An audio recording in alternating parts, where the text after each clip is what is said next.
Good afternoon, Facebook followers. Welcome here to St. Clair County Emergency Management.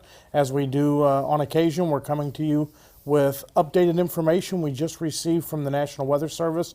We've concluded a call with them this afternoon that happens when there's some predictions of severe weather that's going to impact our area.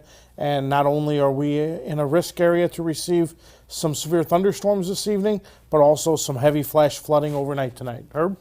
Well, and as you said, we bring this information to you just so you can be prepared, so nobody can say that they didn't get any warning. I'm sure the weather channels and everybody will be keeping an eye on this just as we are. We've notified all of our partners in our toolbox. I just got off of a call with our Ameren representative, Paula Nixon.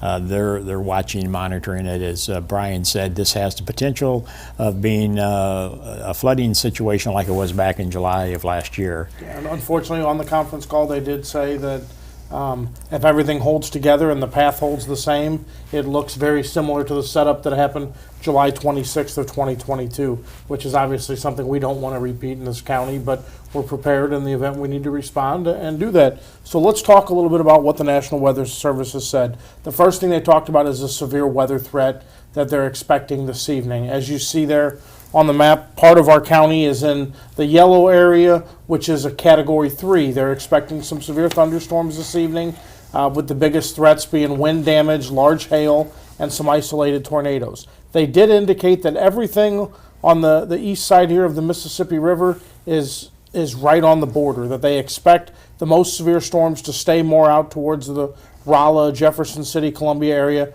but they could not rule out that the storms would not expand over here into St. Clair County. As you look at the next graphic here, it kind of shows where we are at right now with some heavy storms north of us, but there's definitely some storms building up out to the west that are going to push this direction. The timing that was provided shows, again, a small portion of St. Clair County being in the time frame of 8 p.m. to 10 p.m., and then another small part of the county being in that 10 p.m. to 12 a.m. So any severe storms that would hit St. Clair County, we're kind of expecting in that 8 p.m. to midnight range. Obviously, could be a little sooner, could be a little later. Mother Nature's a hard thing to track, and I know all the forecasters over at the National Weather Service do the best they can to get us that information. That leads now to what they're expecting after midnight. After midnight, they are expecting some heavy storms that are going to be moving through the area. And as you see, St. Clair County right there in that big red path. This comes straight from the National Weather Service. Rainfall amounts of 1 to 3 inches, with expected higher amounts up to 6 to 8 inches. They actually told us on the call that could be 1 to 3 inches of rain per hour. And as you see, as they put on their graphic here, if the highest amounts occur over the urbanized areas of St. Louis, we could see the flooding similar to July 26th of 2022. So many people definitely remember that. Also, as you see here, their line of path goes directly through St. Clair County. But the caveat they have on there, 30 miles in either direction, will make a huge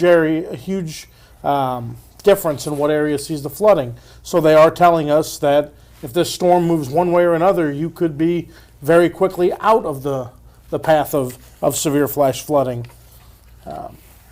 If we do get the worst flooding that they could expect to see during the storm, and we remain right in that path, there's some pictures that they threw in from the flooding that was experienced back in July 26th of 2022.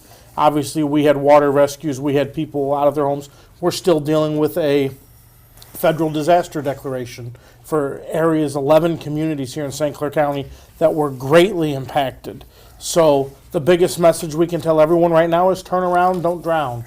Okay, we want to make sure that everyone stays out of the path of floodwater. It's not worth the risk for someone to drive into floodwater, find an alternate path. Our first responders remain very busy at times like these, especially at nighttime, because it's harder to see the floodwater.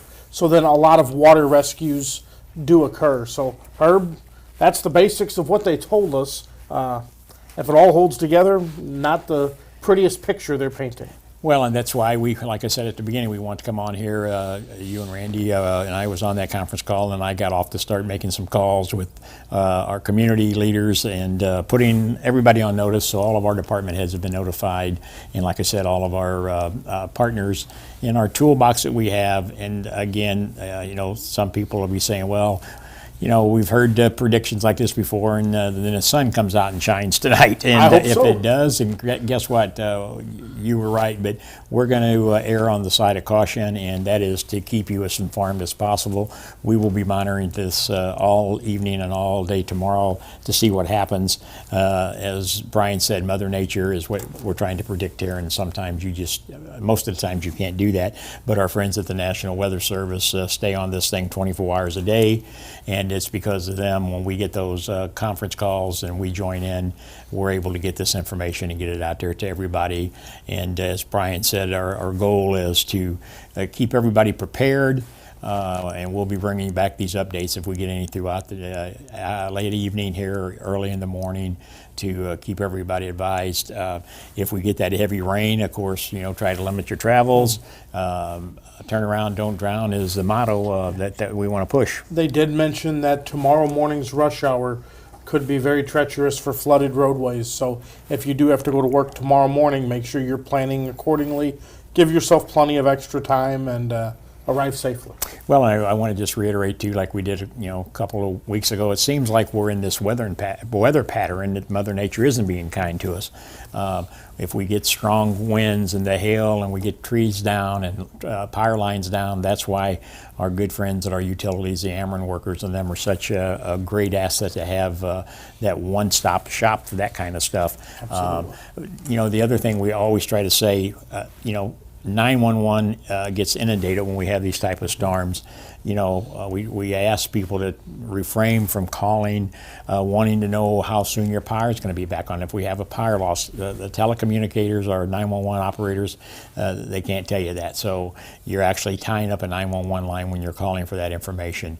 But let's hope it doesn't get that way. But we wanted to bring you this information this afternoon to all of our listeners out there.